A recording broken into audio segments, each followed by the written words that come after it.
We have some of our followers who have requested that we do a little bit of background for ourselves. And then we thought it would be good to talk about what is a dietitian compared with a nutritionist and talk through some of those things today.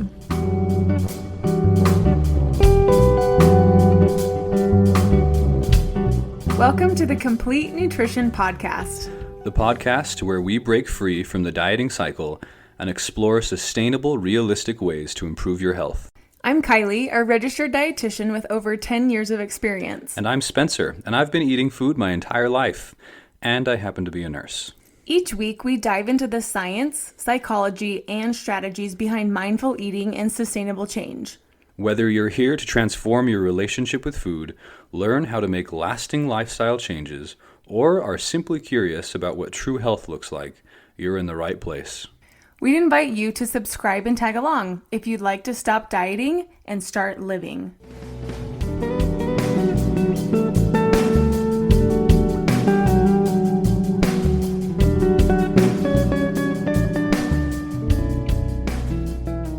This episode is brought to you by, I said our, but it might be my most favorite food. The food is chocolate. Would you say that's one of your favorite foods? No, I hate chocolate. Yes. Why we wanted to highlight chocolate is because there are things in food called phytonutrients, and they are basically substances that are helpful for our health and are found in certain foods. And they typically are found in foods that are very deeply colored. So if you think about cocoa, it's a very dark brown. I think about cocoa powder. And so the phytonutrients that are in chocolate, the names are flavonoids and catechins. I actually don't know if that's how you say those, but that's how I'm assuming. So flavonoids, so again, all of these phytonutrients have health benefits. And for chocolate, flavonoids can help reduce your risk of heart disease. And then the catechins, they help improve inflammation, and it is considered an antioxidant, which we learned can also help with heart disease. When I think that was an episode, it was the Mediterranean diet. Mediterranean, yeah. So chocolate is definitely a food to be included in all diets because of its excellent phytonutrients and health benefits. Yeah, I think flavonoids is more fun to say flavonoids. It just sounds like Flavor Flav. Isn't that he's an artist or a singer? Oh, I don't know. Yeah, something. I should know that.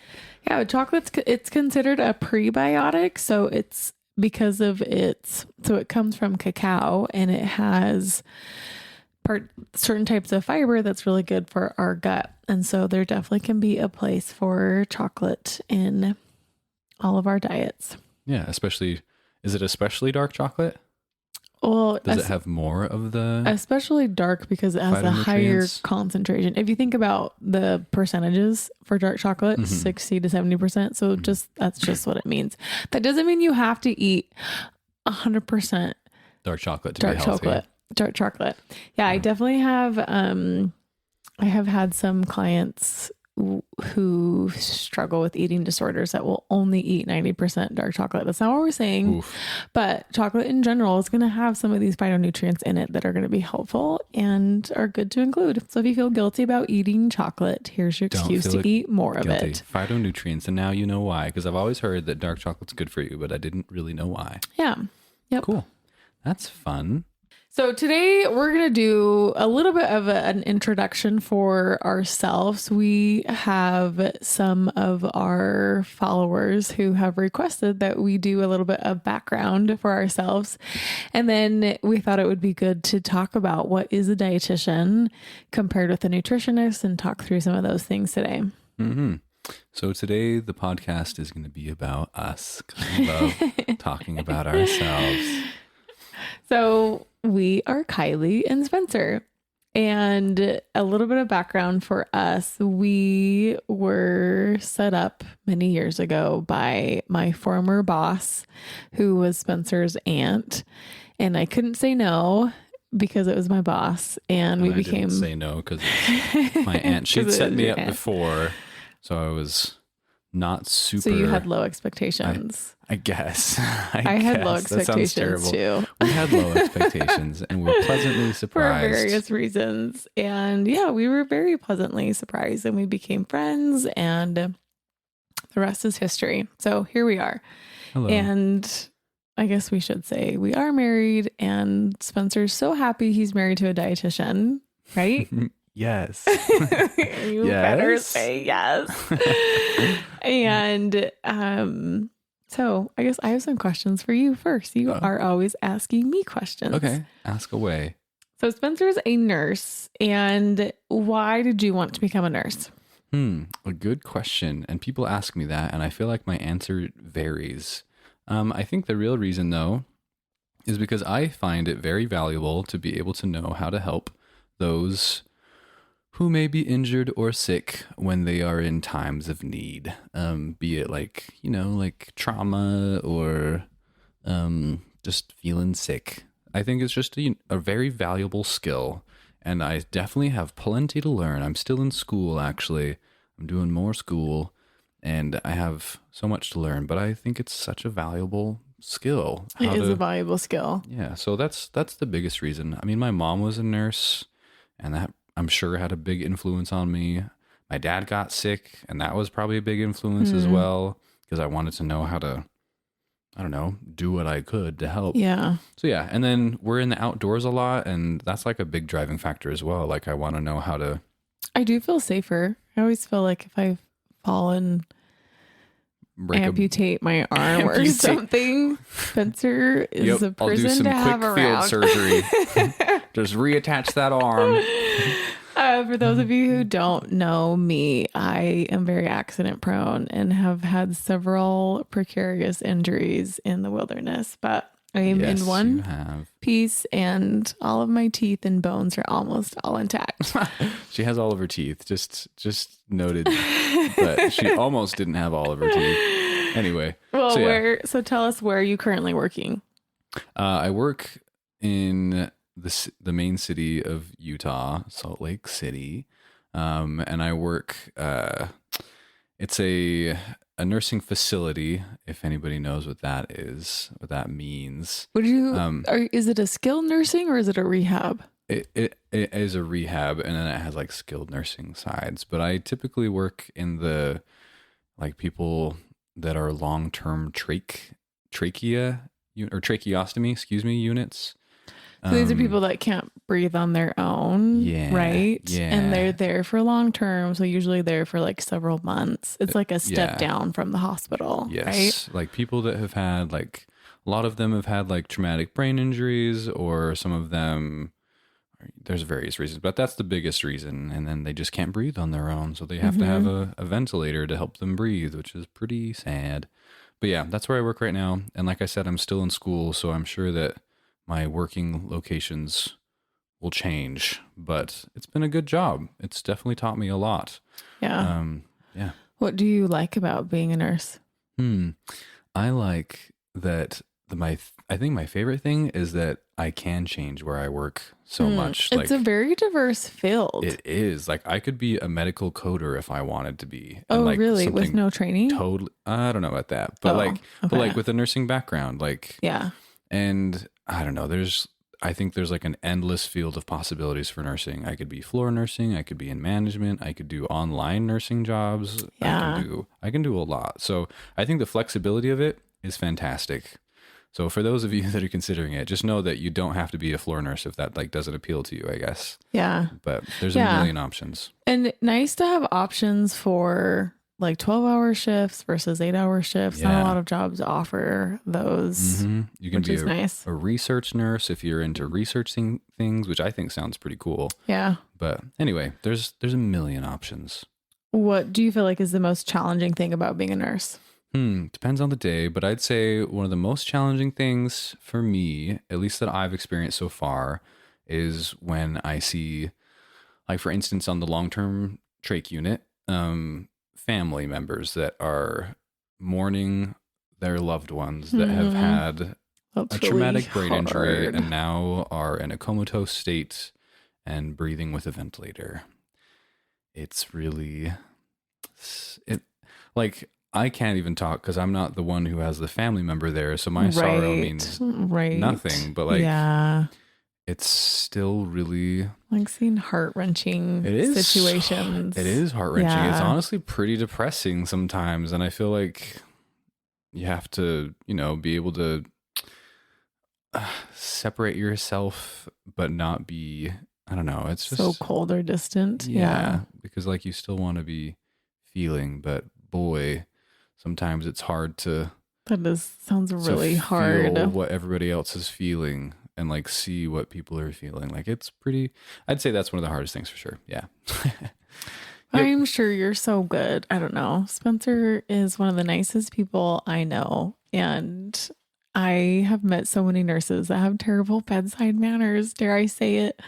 But if I was sick, I would definitely be happy if you're my nurse. Well, that's nice of you to say. That's just because I'm married to you.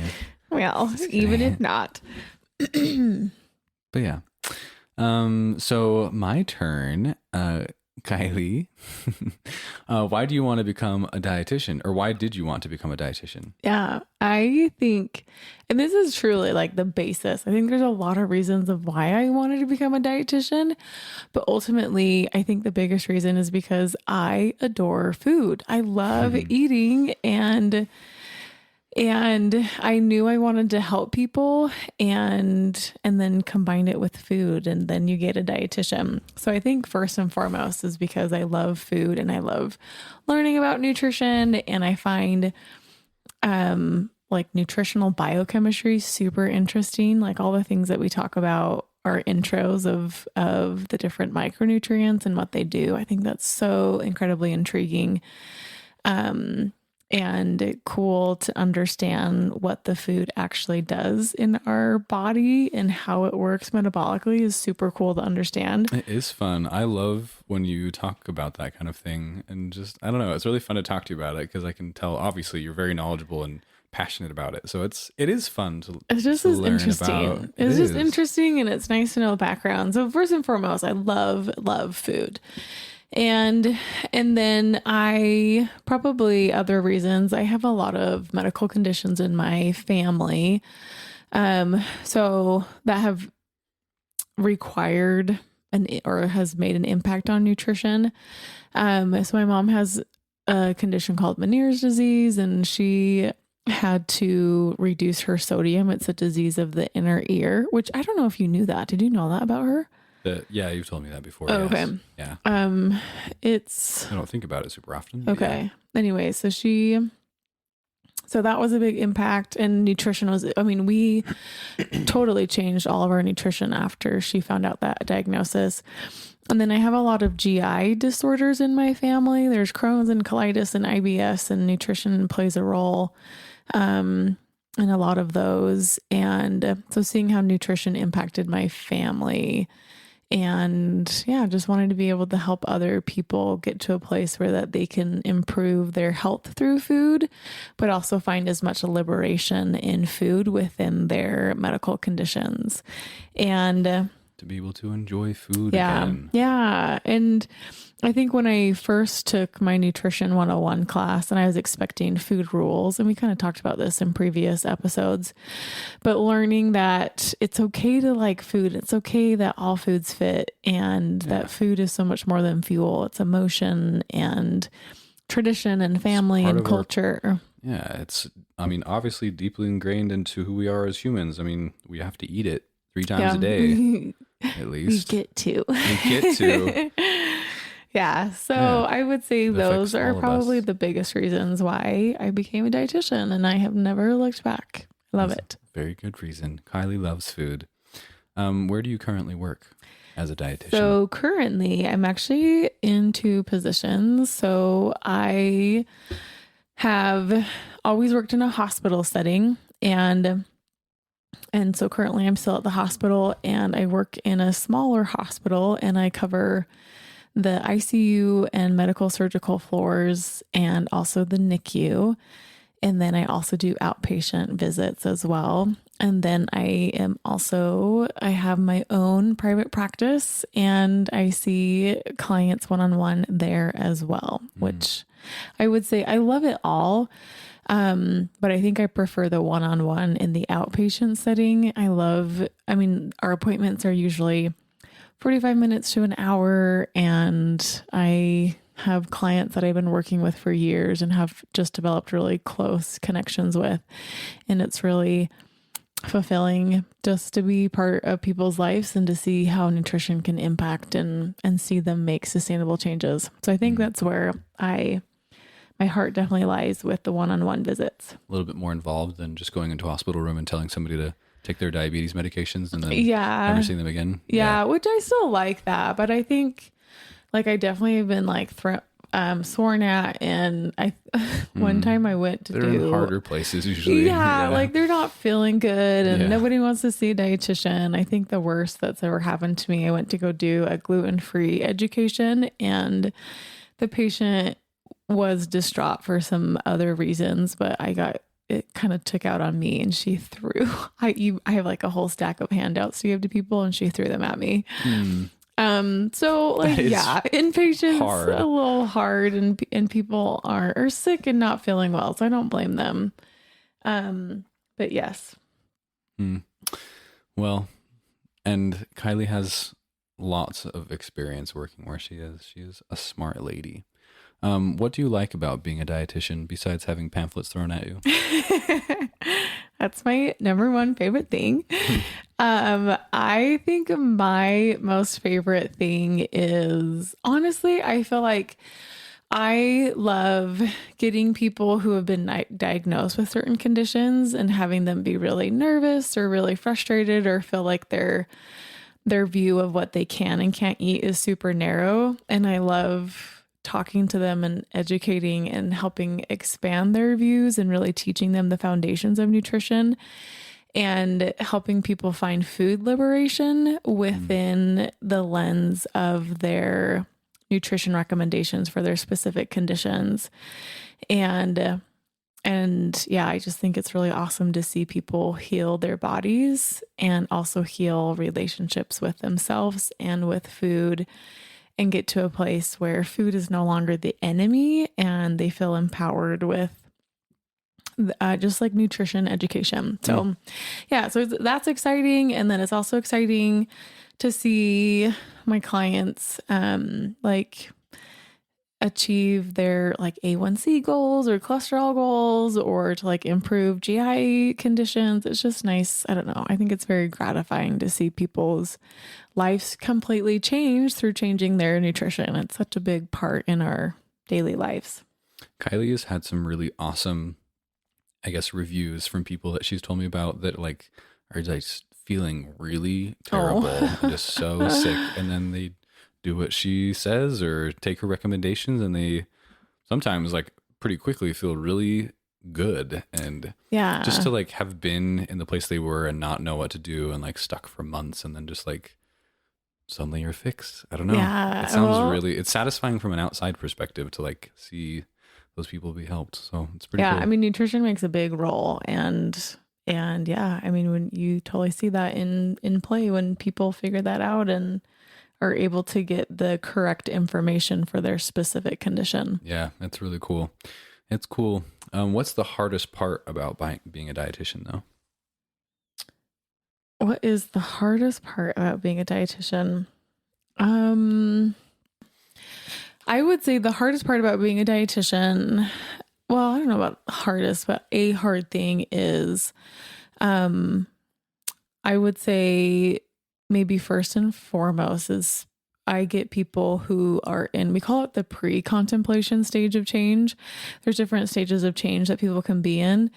And so I get physicians that send their patients to me. And then the first thing I usually will ask is, well, what brings you in? What can I help you with today? And they'll say, oh, my doctor just sent me. I don't know why I'm here.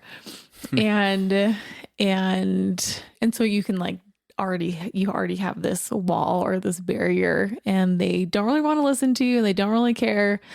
So, which is understandable. And we all go through these stages of change, but the fact that they showed up, I always try and search for like, why did you show up today? Like there's got to be something that you wanted to learn.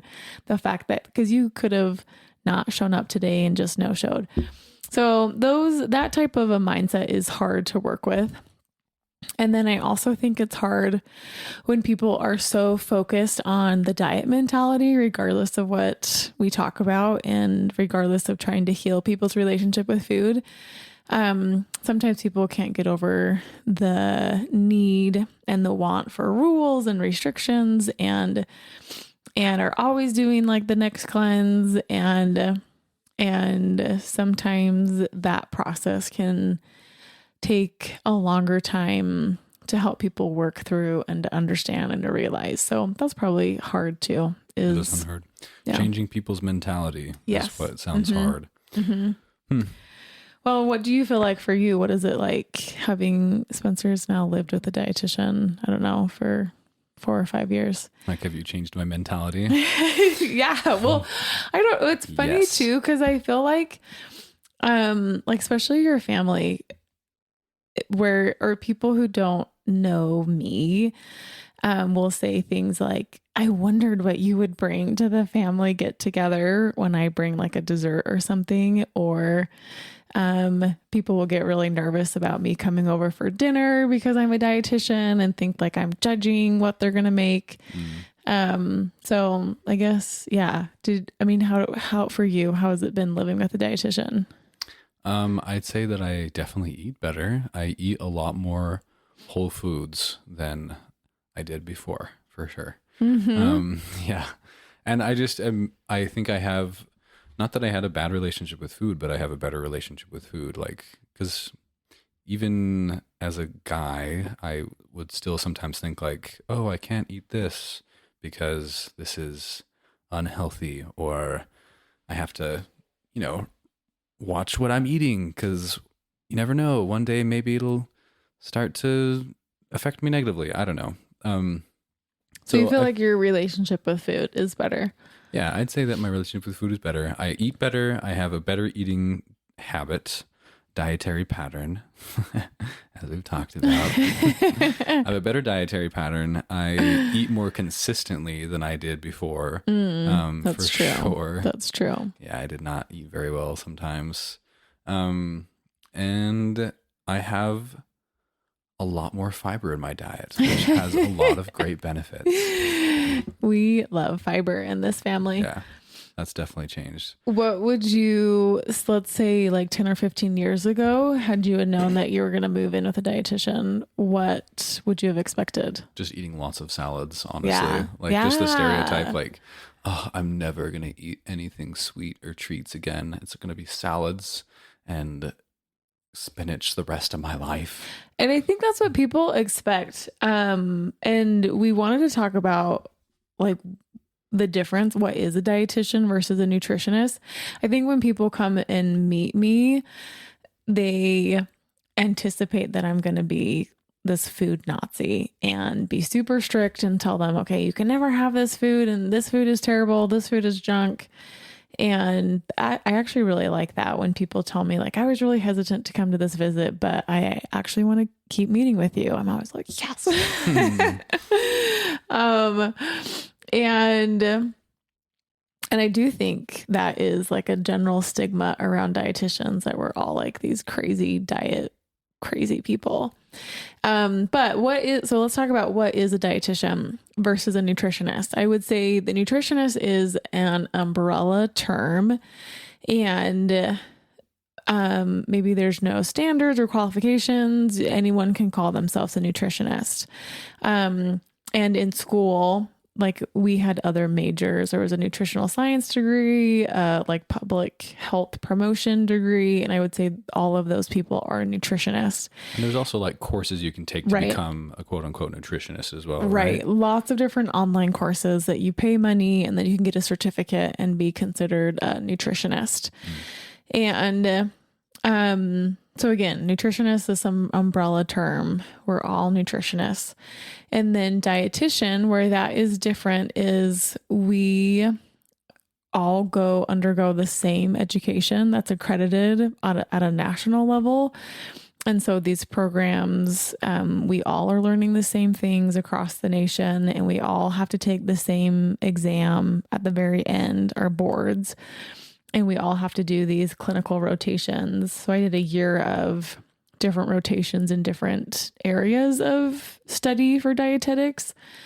And everyone who's a dietitian has done the same thing. And so I think that's where differs, is that it's standardized. A nutritionist, the education varies and there's different types, but a dietitian, we all have had the same education and have all passed the same exam.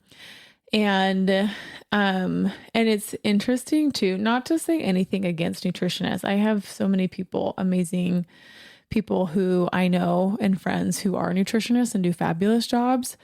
But to speak to a dietitian, there was a dietitian who wanted to prove that anyone could be a nutritionist. And she signed up under her dog's name for some course that she specifically tried to get all the wrong answers and didn't pass the final exam. And they still gave her dog, quote unquote, it was really her, but they still gave the certificate, even though she specifically failed, to see what they would do. But because she was a paying client, they still gave her the certificate. So again, not saying anything against nutritionists. There are some really awesome programs that are out there, and like a college degree in nutrition is still super knowledgeable. There is just no standard of what was educated. And so you could get someone who maybe did a program that taught different things that weren't evidence-based. And when I say evidence-based, we're looking at studies and science, because there's a lot of nutrition out there and it's really confusing online. And lots of studies coming out all the time. Yeah. And so staying updated. All the time. Yeah. And I will also say, as dietitians, we're required, we have to get 15 continuing education hours yearly to maintain our licensure. Which is good. So we're kind of talking, we've told you kind of about ourselves, but we also wanted to say, just for those that are maybe wondering, what the point of this podcast is. Why are we even here? What are we doing? I just felt like I wanted to add to the evidence-based, so science-based information. I hear so many crazy things online. Someone was telling me about how like fruits and vegetables are bad for us because of the toxins that are in the dirt that they grow in. And I just hear the craziest things. Or I had someone else who was telling me that broccoli has more protein than steak. Nice. I don't know. I just hear funny things. And I just wanted to add to the, I guess, I don't know, to the nutrition world and make almost like a nutrition 101. So a podcast that talked about the basics of nutrition that was evidence-based. So talk through the science and make it more digestible for people who, don't have the medical background. And also this emphasis on something that we call weight neutral. We live in such a weight-focused society where we're all striving to lose weight, and it's really exhausting and can trigger some really unhealthy relationships with food and unhealthy relationships with ourselves. So really striving to make this a place where it's nutrition for well-being and not necessarily nutrition for weight loss and just nutrition for health. And talk through this idea of gentle or flexible nutrition where it's not rigid. We don't have rules. There's no extreme. We talk about patterns and guidelines, and to also discuss sustainable changes that can be made instead of all of these crazy diets that are out there. And ultimately, we just want to help promote food liberation, to heal people's relationship with food and to reach more people. And to be able to find this liberation within the parameters of whatever your health condition is. So just trying to add to the information that's out there and hopefully bring some laughs, maybe. Are we funny? I don't know. We think we're funny. Maybe not. Some laughs and love and joy and nutrition happiness to your home. Yay. Nutrition happiness.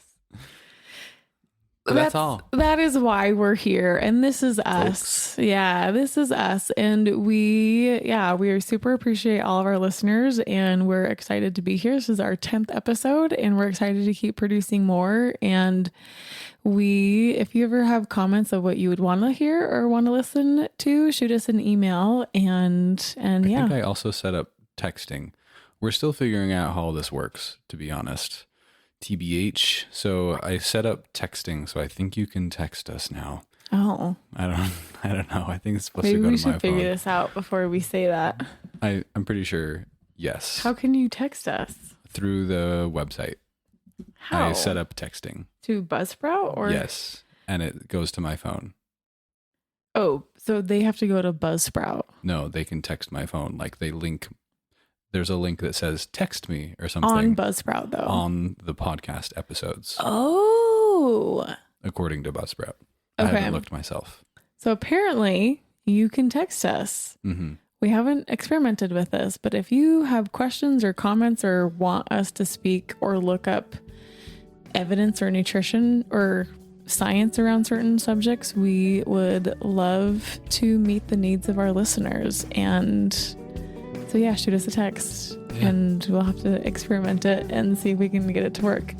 Yep. All right, cool.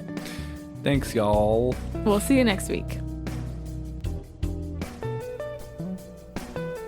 If you are listening, we imagine that you are probably on your own health journey. Thank you so much for letting us be a part of this journey. We want to invite you to consider these 3 questions as a weekly personal check-in. The first question is that maintaining a positive mindset is crucial for success. So, what are your victories and your wins from the past week? Second question, what are your intentions or focus or goals for this next week? Reminder that the simpler and more realistic, the better. And the last question is, what are you going to do to accomplish this goal? Be specific, and we invite you to write this down somewhere. What specific things will you do to reach this goal of yours? Thank you so much for listening. If you like what you are listening to, we would invite you to subscribe. We'd also invite you to leave a review. If you do, you will be entered into our monthly drawing to win a box of meal deliveries. Take a screenshot of your review and send it to Komplete Nutrition, complete with a K, CompleteNutrition@gmail.com. You can also check us out online at www.complete-nutrition.com or on Instagram at complete_nutrition.